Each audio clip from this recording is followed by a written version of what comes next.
வணக்கம். ஆற்காடு ஸ்ரீ பெருந்தேவி தாயார் சமேத வரதராஜ பெருமாள் திருக்கோவிலில் விஷ்ணுபதி புண்ணிய கால சிறப்பு பூஜை. ராணிப்பேட்டை மாவட்டம் ஆற்காடு தென் பாலாற்றங்கரையில் எழுந்தருளி அருள் பாலித்து வரும் அருள்மிகு ஸ்ரீ பெருந்தேவி தாயார் சமேத ஸ்ரீ வரதராஜ பெருமாள் திருக்கோவிலில் விஷ்ணுபதி புண்ணிய காலம் சிறப்பு பூஜை நடைபெற்றது.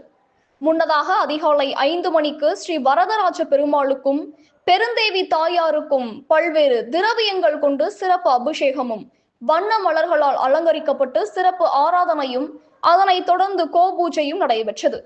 விஷ்ணுபதி புண்ணிய காலம் என்பது வைகாசி, ஆவணி, கார்த்திகை, மாசி ஆகிய மாத பிறப்பு அன்று சூரியன் ரிஷபம், சிம்மம், கும்பம், விருச்சகம் ஆகிய ராசிகளில் பிரவேசிக்கும் நேரமாகும். இந்த நேரத்தில் பெருமாளையும் விஷ்ணுவையும் நினைத்து கோவிலை 27 முறை வலம் வந்து வேண்டுதல் வைக்கும் போது அது உடனடியாக நிறைவேறுவதாக ஐதீகம்.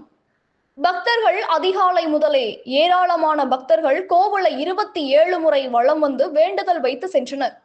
நிகழ்ச்சியை அறங்காவலர் குழு தலைவர் ஏ.பி. சத்யநாராயணன், அறங்காவலர் குழு உறுப்பினர்கள் தேவி, வாசுகி சரவணன், சீனிவாசன், சேசாத்ரி ஆகியோர் ஏற்பாடு செய்திருந்தனர். இறுதியில் அனைவருக்கும் கோவில் சார்பாக பிரசாதம் வழங்கப்பட்டது. ஆலய திருப்பணி வேலை நடைபெற்று வருவது குறிப்பிடத்தக்கது.